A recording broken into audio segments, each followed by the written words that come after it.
Welcome दोस्तों, क्या हो रहा है। मैं हूं शुभम त्यागी और आप देख रहे हैं बिजनेस बाज and a very happy and prosperous new year आप सभी को।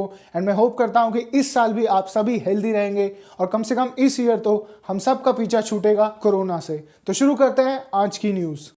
पहली खबर में इंडिया के अंदर नेशनल मोबिलिटी कार्ड सर्विस को लॉन्च कर दिया गया है। इसके अंदर पूरे इंडिया में एक नेशनल कॉमन मोबिलिटी कार्ड को डेवलप किया जाएगा जो कि रुपए डेबिट कार्ड होगा। इंडिया के 23 गवर्नमेंट बैंक्स के द्वारा इशू किया गया, जिसके थ्रू लोग नॉर्मल आम ट्रांजैक्शंस के साथ साथ मेट्रोस के अंदर भी ट्रैवल कर पाएंगे, मेट्रो के लिए कोई सेपरेट कार्ड को बिना लिए हुए। इसी के साथ दिल्ली मेट्रो की फर्स्ट ड्राइवरलेस ट्रेन को भी लॉन्च किया गया है, जिसके बाद दिल्ली मेट्रो दुनिया के एक्सक्लूसिव क्लब में आ गई है, क्योंकि दुनिया के वर्ल्ड वाइड मेट्रो नेटवर्क्स में से सिर्फ 7% ही ड्राइवरलेस ट्रेन को ऑपरेट करते हैं।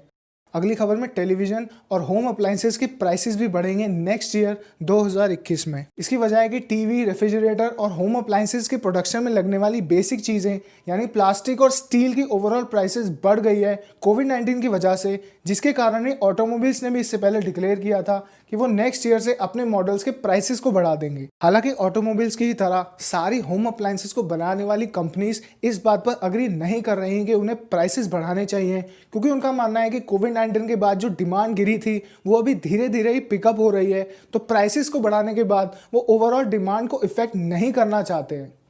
और साथ में रिलायंस इंडस्ट्रीज आईएमजी ग्रुप की इंडियन सब्सिडियरी की 50% स्टेक को अक्वायर करेंगे। आईएमजी एक सिंगापुर बेस्ड कंपनी है जो कि इंटरनेशनल स्पोर्ट्स और इवेंट्स को मैनेज करती है। 2010 में रिलायंस ने आईएमजी इंटरनेशनल के साथ पार्टनरशिप करके आईएमजीआर को सेटअप किया था इंडिया के बिजनेस पर फोकस करने के लिए। इस पार्टनरशिप के अंदर दोनों ही कंपनीज की 50% स्टेक थी इस कंपनी के अंदर, और अब रिलायंस आईएमजीआर की स्टेक को अक्वायर करेगा, जिसके बाद रिलायंस की 100% स्टेक हो जाएगी इस कंपनी में।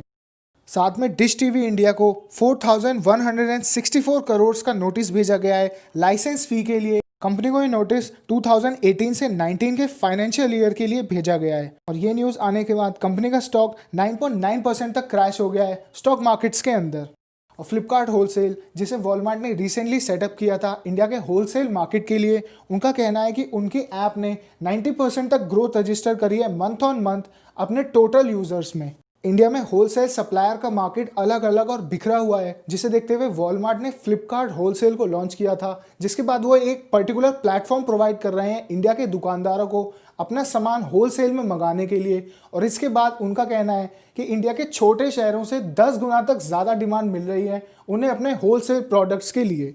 अगली खबर में सूर्योदय स्मॉल फाइनेंस बैंक को भी अप्रूवल मिल गया है सेबी से अपने आईपीओ के लिए इंडिया के स्टॉक मार्केट्स में। 2020 में इन्वेस्टर्स को बहुत ज़्यादा रिटर्न मिला है आईपीओ के थ्रू इंडिया के स्टॉक मार्केट्स में, जिसमें रिसेंटली बर्गर किंग और मिसेस बेक्टर फूड के आईपीओ ने 100% तक के रिटर्न दिए हैं लिस्टिंग पर स्टॉक एक्सचेंजेस में। इसी के साथ नेक्स्ट ईयर इंडिया के कई बड़े स्टार्टअप्स प्लान कर रहे हैं अपना आईपीओ लॉन्च करने के लिए, जो कि अब के टाइम में इंडिया की रियल इकोनॉमी को रिप्रेजेंट करते हैं, जैसे कि जोमैटो। और साथ में हीरो इलेक्ट्रिक ने पार्टनर कर लिया है ई बाइक गो के साथ। इसके अंदर कंपनी 1000 इलेक्ट्रिक बाइक्स ऑफर कर रही है ई बाइक गो को, जिसके साथ ही कंपनी का कहना है कि इंडिया भर में फैले हुए उनके सर्विस सेंटर्स को भी ई बाइक गो के यूजर्स यूज कर सकते हैं। कंपनी का कहना है कि इस पार्टनरशिप के थ्रू वो इंडिया के अंदर इलेक्ट्रिक बाइक्स के यूज को और ज्यादा बढ़ाना चाहते हैं। और एक रिपोर्ट के अकॉर्डिंग BMW का कहना है कि उनकी कंपनी 2023 तक अपने सारे व्हीकल्स में से 20% इलेक्ट्रिक व्हीकल्स सेल करेगी। इसके साथ ही कंपनी का कहना है कि वो 1300 पब्लिक चार्जिंग पॉइंट्स को भी लॉन्च करेगी दुनिया भर में। और LIC ने अपने 2% स्टेक को बेच दिया है ICICI बैंक के अंदर। इसके अंदर LIC ने 13.8 करोड़ शेयर्स को बेचा है ICICI बैंक के, जिसके बाद LIC की ओवरऑल स्टेक 6.74% पर पहुंच गई है ICICI बैंक में 8.74% से। अगली खबर में SBI लाइफ ने 9% स्टेक को अक्वायर कर लिया है पैसालू डिजिटल में 186.2 करोड़ के लिए। पैसालू को 1992 में स्टार्ट किया गया था, जो कि MSMEs यानी छोटी कंपनीज और इंडिविजुअल्स को लोन्स देती है। फाइनेंशियल ईयर 2020 के लिए कंपनी की टोटल लोन बुक थी 1725 करोड़ की। साथ ही कंपनी ने 54 करोड़ का प्रॉफिट रिपोर्ट किया था।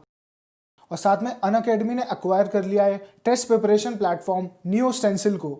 2020 में कंपनी का ये 5वां एक्विजिशन है, और इससे पहले कंपनी ने कोड शेफ, मास्टरी और प्रेप लेटर जैसी कंपनीज को भी अक्वायर किया था। कंपनी का कहना है कि वो ज़्यादा से ज़्यादा एंट्रेंस एग्जाम्स की प्रिपरेशंस को इंक्लूड करना चाहते हैं उनके प्लेटफॉर्म पर, जिसके लिए स्टूडेंट्स अनअकैडमी को यूज़ करें।